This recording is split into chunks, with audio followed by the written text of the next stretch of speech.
I understand that tariffs are designed to protect U.S. businesses, and that's important. But when you start creating policies like this and you're not consulting with professionals in the beauty industry, especially Black professionals, it creates a gap. So now we're being impacted at every level. Earlier this summer, Deja Blackshear Calloway began to realize that her usual clients weren't coming in as frequently as before. Her salon, Hair Freak Beauty, offers services ranging from $50 natural styles to $745 tape-in weave extensions. But the price of hair extensions and the glue used to craft wigs and weaves have skyrocketed. Why? Well, most Black beauty products are made in China and Vietnam, and the two countries have been hit by U.S. President Donald Trump's series of tariffs. Here's an example.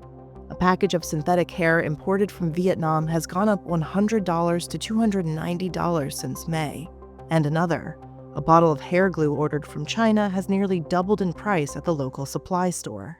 That's really affected my bottom line. And when you start having these type of issues happening, I'm either having to eat that cost or pass that expense along to my clients, which affects their budgets and their pockets as well. To avoid asking her customers to pay more, she started encouraging them to bring in their own hair instead. A quick weave service with client-brought hair is $140 rather than $400. But the problem isn't just the cost of supplies. She's also struggling to even get a hold of her products. Her wholesaler is delaying shipments as the tariff rates fluctuate. There's more than just tariffs at play here, too. Experts say the hikes are impacting Black business owners more than others, especially those in low-margin businesses like these. That's because Black entrepreneurs often start off with fewer funds. As the tariffs eat into their bottom lines, that wealth gap makes them even more financially vulnerable, they say.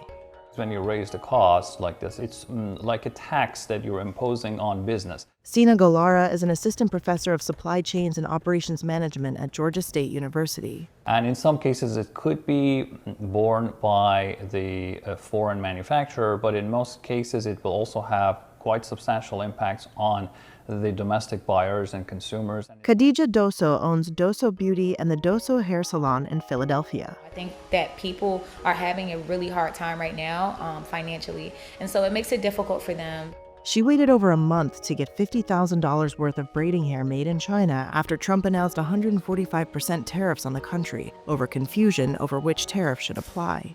Another salon owner told us she had to hike her prices by 20%, has laid off 4 employees, and is working 16-hour days to compensate. Sales of beauty products are normally pretty resilient when the economy takes a downward turn, but beauty services are often seen as optional, experts say. Black U.S. consumers spent about $2.29 billion on hair care products in 2022, a Nielsen IQ study showed. But higher prices are causing some Black women to visit the salon less frequently. One told Reuters she usually goes at least 5 times a year. So far this year, she's been once. And beauty supply stores are also feeling the pinch. This is a brand, it's called Utri. This is Afro Springy Twist. Until earlier this year, Dion Maxwell was selling wigs, braiding hair, and shampoos out of her mini beauty supply store 30 miles outside of Atlanta. But she had to shut it down after seeing fewer customers in May. Now she works from home.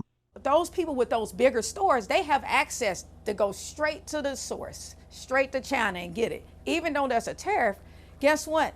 They're not going to hurt as much as I am, because unfortunately, most of the time when it's a Black-owned or minority-owned beauty supply store, our stores are a lot smaller. Like mine's probably one of the smallest around.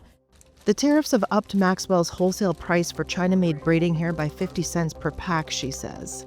And her wholesaler is now asking her to order more packs at the higher price. For the past 2 months, it's trying to trickle up right now. For the past 2 months, we have been basically paying our bills out of pocket because we really have had nothing coming in.